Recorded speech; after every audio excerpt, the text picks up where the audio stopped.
Hey guys, in this video I'm going to be removing keys from this mechanical keyboard, and I just decided to share these clips because I thought someone might find it interesting and might be curious to see what it looks like. So if that's you, keep on watching. If this is the type of thing you like to see and you want to see what this looks like with most or all of the keys removed, then keep watching. Otherwise, yeah, this is not like one of my typical videos. I do a lot of other great tech content.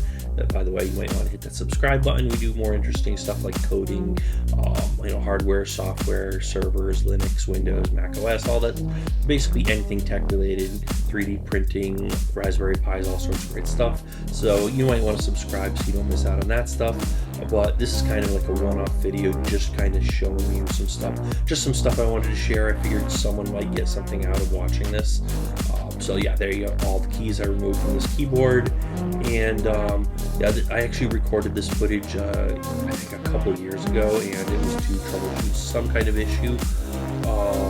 I don't recall the details of what happened with that, but yeah, I just had these extra clips laying around and figured someone might be interested in watching this, so I figured I would publish it, and so here it is.